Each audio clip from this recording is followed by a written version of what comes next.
और ये देखो हम आ गए हैं यहाँ पे कानबाई क्षीर सागर, जो कि विष्णु भगवान की प्रतिमा है 4000 साल पुरानी, जो कि कार्बन डेटिंग एक साइंटिफिक फार्मूला होता है जिससे प्रूवन हुई है कि ये मूर्ति 4000 साल पुरानी है।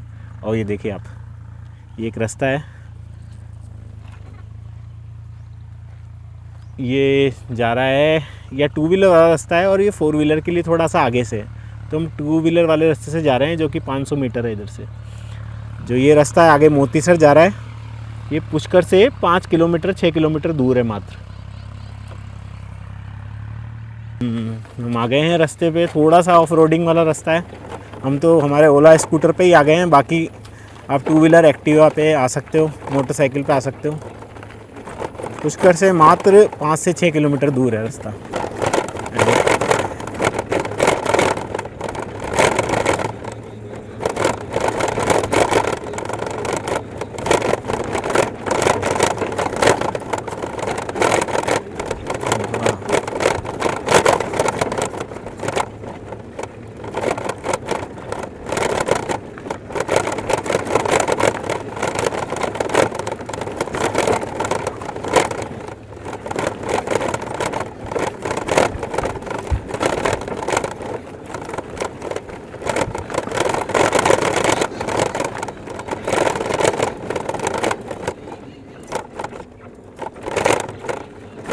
शॉर्टकट बना दिया क्या, मेरे को पता नहीं यार, क्योंकि मेरे को तो ये वाला रास्ता ध्यान है। सीधे सीधे से गए थे और फिर मुड़ गए थे। पूरा ऑफ रोडिंग वाला रास्ता पूरा।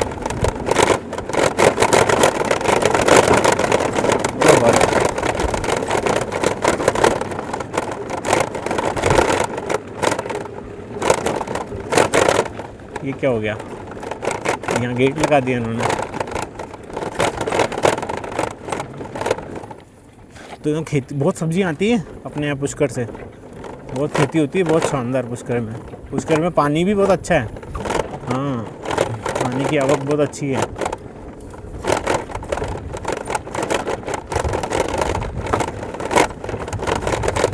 बिल्कुल दोनों खेतों के बीच में रास्ता है ये। ओहो,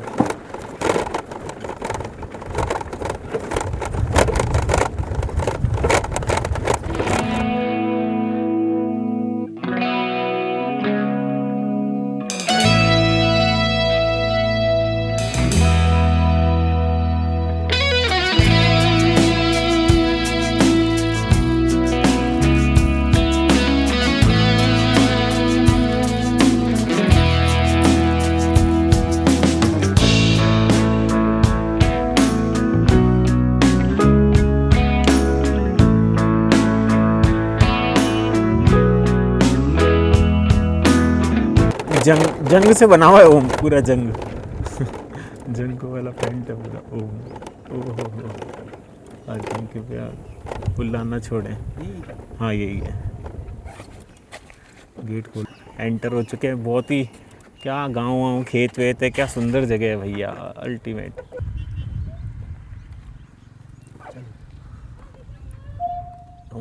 बच्चे आ जाएंगे यार, ये दिखाना पूरा मंदिर मस्त।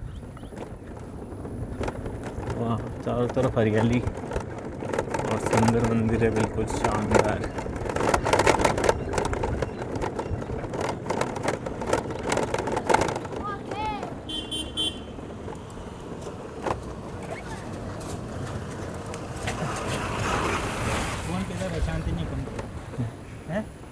क्या बोला भी वो यूट्यूबर, बस कोट के पहचान बहुत बड़ी चीज़ है। और क्या। कानबाई क्षीर सागर के अंदर आए हैं और यहाँ पे हमें जो यहाँ के पंडित जी हैं, जो कि यहाँ के केयर टेकर हैं, वो आपको पूरी इन्फॉर्मेशन देंगे इसके बारे में। तो एक बार उनसे ही हम जानते हैं। जय श्री कृष्ण सभी को। तो आज आप लोग पधारे हैं कानबाई क्षीर सागर सूरजकुंड के अंदर, जो पुष्कर से 8 से 9 किलोमीटर की दूरी पे स्थापित है। और यहाँ पे आप जो प्रतिमा देख रहे हैं, ये 4 से 5 हज़ार वर्ष पुरानी प्रतिमा है कार्बन डेटिंग के हिसाब से। लेकिन मंदिर के इतिहास अनुसार ये सत्यु के समय की प्रतिमा है। लगभग आज से 41,070 वर्ष पुरानी हम इस प्रतिमा को मानते हैं। और इसके अलावा ये जो क्षेत्र है यहाँ पे हर युग के अंदर भगवान ने अपनी उपस्थिति का एक प्रमाण दिया है। जैसे हम देखिए सबसे पहले श्री राम जी के समय, जब वनवास के समय उन्हें निकाल दिया गया था, वनवास उन्हें दिया गया था श्री राम जी को, तब श्री राम भगवान यहाँ पे एक रामशिला है वहाँ पे पधारे थे। वहाँ पे कुछ समय उन्होंने अपना व्यतीत किया था। और दूसरी बारी श्री राम भगवान अपने पिताजी का पिंड दान करने पुष्कराज जी में पधारे थे। जो आज का जो बूढ़ा पुष्कर है वो पहले मध्य पुष्कर हुआ करता था, वहाँ पधारे। इसके अलावा श्री कृष्ण जी 2 से 3 बार यहाँ पे आ चुके हैं। पहली बारी मथुरा से द्वारिका जा रहे थे, उस समय श्री कृष्ण यहाँ पे पधारे थे, कुछ समय यहाँ पे उन्होंने व्यतीत किया था। दूसरी बारी मार्कंडे ऋषि के कहने पे हंस और डिम्बक नाम के 2 राक्षस थे, जिनका प्रकोप बहुत ज़्यादा हो गया था धरती लोक पे, तो उनका संहार करने के लिए भगवान श्री कृष्ण को द्वारिका से बुलाया गया था। तब भगवान श्री कृष्ण ने यहाँ पे पहली बारी अग्निबाण का उपयोग किया था और उनके बीच युद्ध के समय बहुत ज़्यादा भगवान श्री कृष्ण घायल हो गए थे, तो उस समय उन्होंने कुछ समय यहाँ पे व्यतीत किया। उसी के बीच यहीं पे उनका जन्मोत्सव आ गया था। तब से लेके हम अभी तक यहाँ पे श्री कृष्ण जन्माष्टमी को उनका जन्मोत्सव मनाते हैं।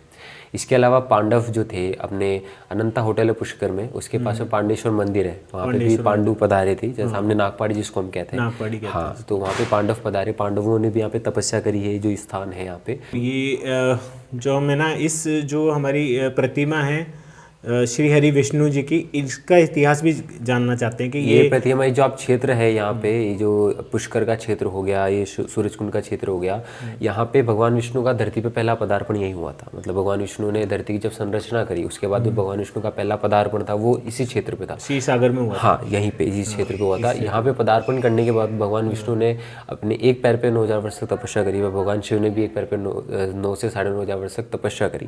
तपस्या करने के बाद भगवान विष्णु ने अपनी नाभि से ब्रह्मा जी की उत्पत्ति करी, और ब्रह्मा जी ने फिर सृष्टि पे अपने जीवन प्रदान किया। सनातन धर्म है उसके लिए भी बहुत महत्वपूर्ण स्थान है और यहाँ पे लोगों को आना चाहिए और जानकारी प्राप्त करनी चाहिए। आप ऐसा कह सकते हैं कि अगर हम हिंदू कल्चर के हिसाब से देखें, सनातन धर्म के हिसाब से देखें, तो बहुत सारे जो आजकल के जो जगह हैं, जैसे आप कहीं भी जाते हैं, कोई भी बड़े बड़े मंदिरों में जाते हैं, आपको ठाकुर जी के दर्शन या बहुत भीड़ के अंदर होते हैं, बहुत दुर्लभ हो जाता है दर्शन करना।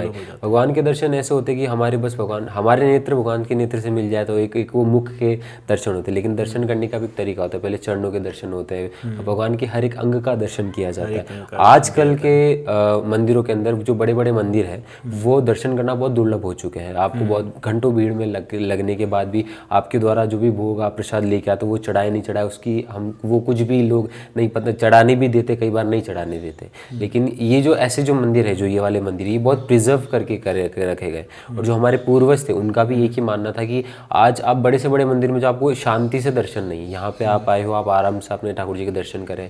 और ऐसा नहीं कि बहुत दिव्य प्राचीन प्रतिमा है जहाँ पे आपको भी आने की एक दहलीज पे कदम रखने के बाद आपको एक मन में शांति से फील होता है, हम घुसते में भी लगता है कि बहुत शांति है।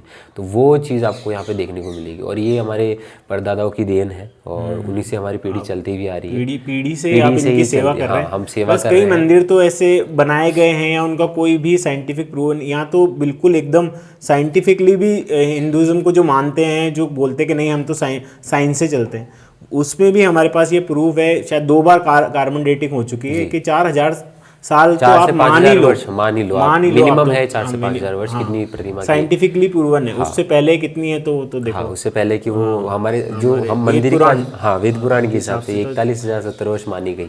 41,070 वर्ष, हाँ, लगभग सतयुग के समय की बात है तब से। और ये मूर्ति जो है स्वयंभू मूर्ति है, इसका उद्गम स्थल पीछे क्षीर सागर कुंड है, वहाँ से जी। ये महाराज जी है ऊपर, महंत रामकिशन दास जी महाराज। इनका गोलोकमन 1996 में हुआ था। 132 वर्ष इनकी आयु रही थी, और ये यहाँ के आखिरी नागा साधु थे।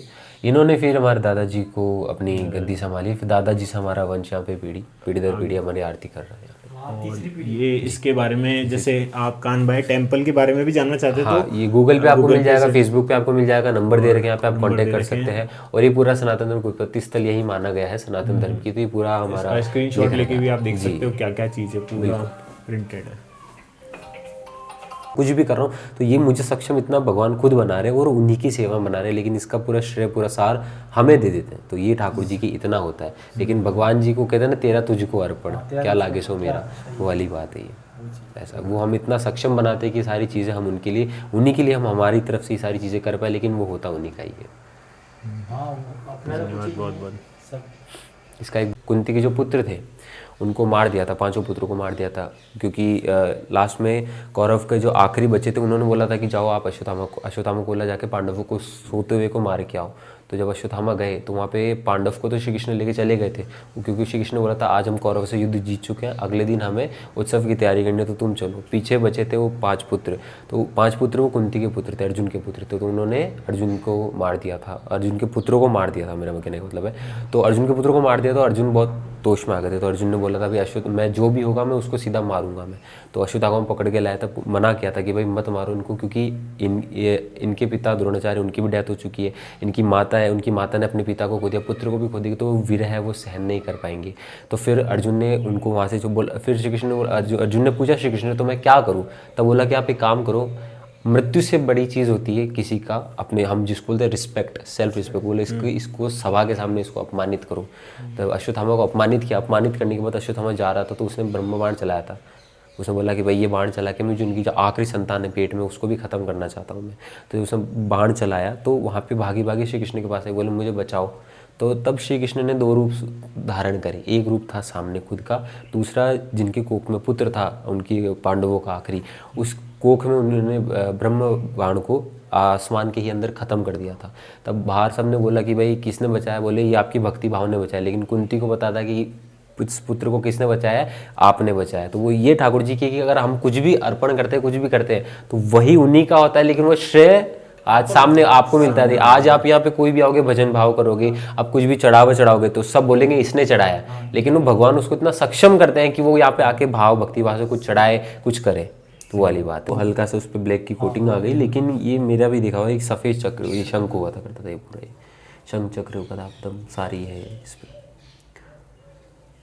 यहाँ पे औरंगजेब नाम का एक शासक था, तो जब वो आया तो वो जो भारत में आया, भारत में जो उसका शासन अच्छा खासा बढ़ने लगा, तो उसका एक मोटिव था जितने मंदिर है सबको तोड़ के उसको मस्जिद बनवानी है। तो वो जब यहाँ पे आया तो यहाँ पे जो नागा साधु थे वो अजमेर में दरगाह शरीफ में आया, तो उसको इस जगह के बारे में पता चला। तो उसको एक था कि यार ये चीज़ मूर्ति भी मुझे यहाँ पे इसको खंडित करनी चाहिए, क्योंकि ये मेन जगह है जहाँ पे लोग ज़्यादा आस्था से जुड़ सकते हैं इन फ्यूचर। तो वो यहाँ पे आया, यहाँ पे आने के बाद उसने कोशिश करी खंडित करने की, लेकिन इस मूर्ति का प्रभाव इतना था कि इन्होंने लोगों को सतर्क कर दिया था कि भाई समझ जाओ कि कोई लुटेरे आ रहे हैं, आपकी जगह को लूट लेंगे, मूर्ति को खंडित कर देंगे। तो खंडित करने आया तो उसने कोशिश करी खंडित करने, कर नहीं पाया, लेकिन उसका से श्राप मिला था कि तेरी आयु जो घट जाएगी। तो आप औरंगजेब को देखते हो हर जगह बूढ़ा दिखता हो, कहीं पे उस औरंगजेब की वो नहीं है, यंग जवान नहीं दिखेगा आपको। तो फिर उसको शाप मिलने के बाद वो यहाँ से भागा गया बूढ़ा पुष्कर में। बूढ़ा पानी में अपना प्रतिबिंब देखा तो उसको प्रतिबिंब अपना बूढ़ा दिखा। तो फिर वो वापस भागा महाराज जी के पास आया। तो महाराज जी ने तो वो जगह छोड़ दी थी शांत, तो बोला कि अगर तुझे शाप से बचना, उसको अकाल मृत्यु का शाप दे दिया गया था। तो अकाल मृत्यु के शाप से बचने के लिए फिर बोला कि तू काल भैरव की पूजा कर।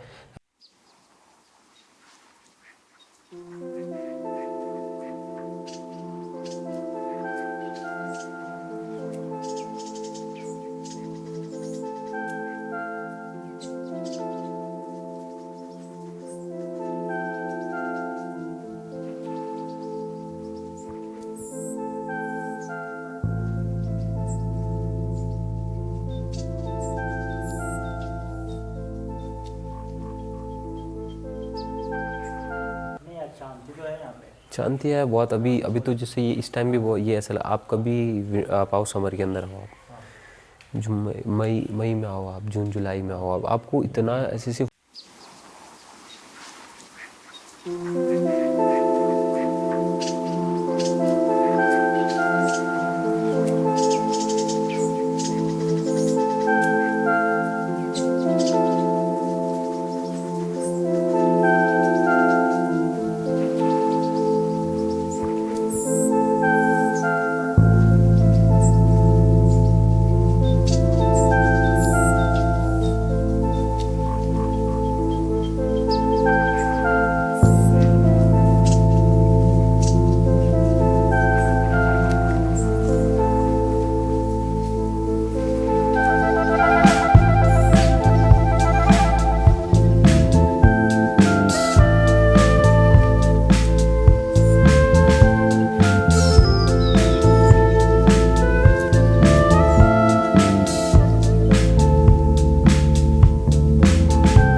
मंदिर के बैक साइड में है।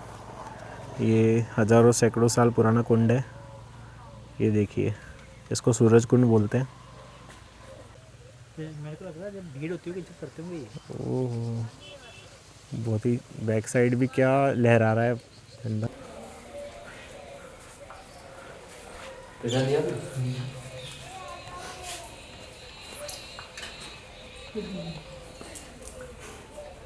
कट गया।